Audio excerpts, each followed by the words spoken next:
Definition बता दें कि फतवा कहते किसको हैं? फतवा जवाब देने को कहते हैं। अच्छा। और हुक्म शरा, और इससे उर्फ़ आम में हुक्म शरा तस्वुर किया जाता है। तो फिर ये फ़र्क क्यों होते हैं? अगर ये हुक्म शरीयत है तो इससे फ़र्क क्यों होता है? एक फतवा एक जगह से दूसरी जगह से ये फ़र्क क्यों होता है? क्या ये शरीयत के मुताबिक होता है या मसलक के मुताबिक होता है हुक्म जो है? देखिए, ये तो बहुत नीचे उतर गए आप अभी। अच्छा। अगर आप ऊपर ही रहें अच्छा। तो उसमें इसको आसान हो जाएगा समझना। अच्छा। वो ये कि हुक्म शरा जो है वो सवाल के ऊपर उसका जो है ताल्लुक़ होता है। मिसाल के तौर पर सवाल किसी ने किया कि अलिफ़ ने बे को तलाक दी और इसका हुक्म अलग, अलिफ़ ने बे को तलाक देना चाहिए, इसका हुक्म अलग। अच्छा। अलिफ़ ने जो है बे को तलाक देने का इरादा किया, इसका हुक्म अलग। अब ज़ाहिर है कि लोग करते क्या हैं, लोग भी चालाकियाँ करते हैं, एक से फतवा लेते हैं, फिर वो सवाल में कुछ थोड़ी बहुत रद्दोबदल करते हैं, चेंज करते हैं, कहीं और से जाके ले लेते हैं, बाज़ औक़ात वही सवाल। अच्छा, फिर आप आजकल जो मुफ्ती साहिबान हैं जो अब जो पढ़ के छोड़ दें, आज के जो मौजूदा हालात हैं इनको छोड़ दें, वो क्या हो रहा है? मैं तो ये समझ रहा, जो आपने फतवा फरमाया, आपने फरमाया कि फतवा जो है ये हुक्म शरई है। जी, यही फरमाया ना? तो हुजूर आपसे शुरू करता हूँ, फतवा है क्या? हुक्म शरई है तो फिर एक होना चाहिए, शरीयत सबके लिए एक है। फतवा का माना तो जवाब देना ही होता है, और जो फतवा देने की अहलियत रखता है उसके लिए ज़रूरी है कि वो किसी दारुल इफ्ता में फतवे इफ्ता के मनसब पर बैठा हो। अच्छा। अब जिस तरह उन्होंने आपको बताया है कि असल मसला हुक्म शरी में नहीं है। अच्छा। उसमें कोई फ़र्क नहीं है। हाँ। अब लोग मुख्तलिफ़ अल्फाज बदल के उसका मुख्तलिफ़ मुफ्तियों से जाके फतवा ले लेते हैं। मैं ये समझना चाह रहा हूँ ना, वो ये कि अगर ये हुक्म शरई है तो शरीयत तो नहीं बदल रही ना किसी के लिए? सवाल उनका बदल जाता है।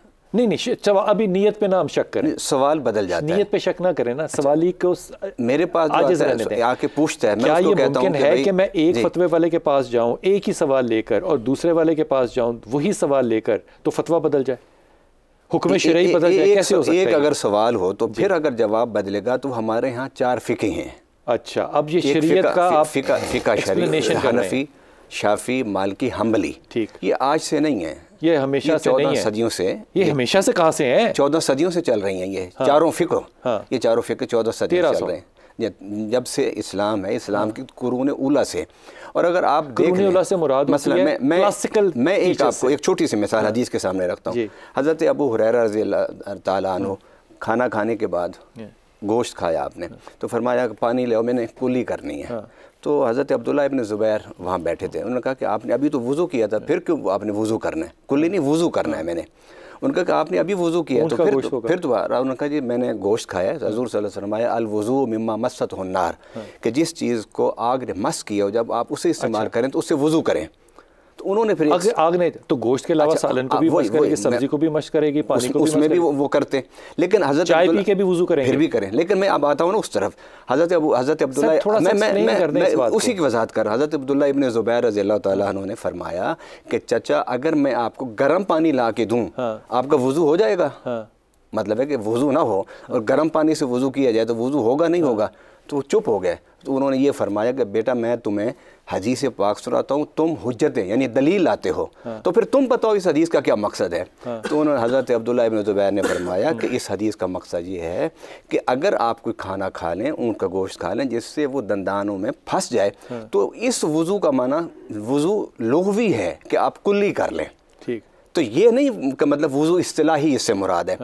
अब हज़रत अबू हुरैरा ने उससे एक मसले का इस्तिंबात किया, हज़रत अब्दुल्लाह इब्न ज़ुबैर ने उससे दूसरे मसले का इस्तिंबात किया। जब दोनों ने अपने दलाइल एक दूसरे के सामने रखी तो हज़रत अबू हुरैरा ने अपनी बात या सुन्नत रखी, हदीस से इस्तिंबात किया ना। वज़ू का एक लफ्ज़ है, इस्तिंबात से मुराद होती है उससे डिटरमिन करना, उसमें से अब वज़ू है। हज़रत अबू हुरैरा आपका अपना तज्ज़िया है, वज़ू का मतलब आपका अपना तज्ज़िया। हज़रत अबू हुरैरा उसका माना समझे कि अभी पूरा वज़ू करना है जिस तरह शरी वज़ू होता है। हज़रत अब्दुल्लाह इब्न ज़ुबैर ने फरमाया इससे शरी वज़ू नहीं, इससे लुग़वी माना है।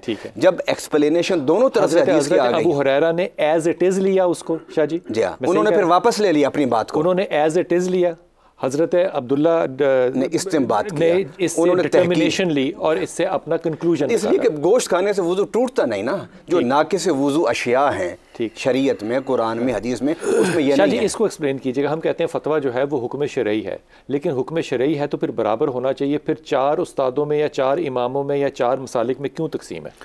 बिस्मिल्लाहिर्रहमानिर्रहीम। यकीनन फतवा की हम बात कर रहे हैं, ये इफ्ताह के हम माना है वो मसदर है। इसका मतलब होता है, जैसे भी बयान कर रहे हैं मेरे रफ़क़ा हज़रत पीर साहब और हज़रत मुफ्ती साहब, वो बहुत सारे उलमा ने इसके मानी बयान किए हैं, इसकी तारीफ़ की है। और जो सबसे आसान है ना वो ये है, बयान व हुक्मिल मसअला, जो सवाल किया जा रहा है ना दीन की किसी बात, किसी शरई हुक्म को पूछने के लिए, तो उसके जो शरई हुक्म है वो जब मुफ्ती बयान करता है, आलिम दीन बयान करता है, तो उसको कह दे कि उसने फतवा पूछा, उन्होंने फतवा दे दिया, मसला पूछा। यहीं पर रुकिएगा। ये जो शरीयत के तहत उसने बयान करना है, ये कुरान और सुन्नत के रोशनी में है या इसके अलावा भी है? हाँ, बड़ी खूबसूरत आपने बात की।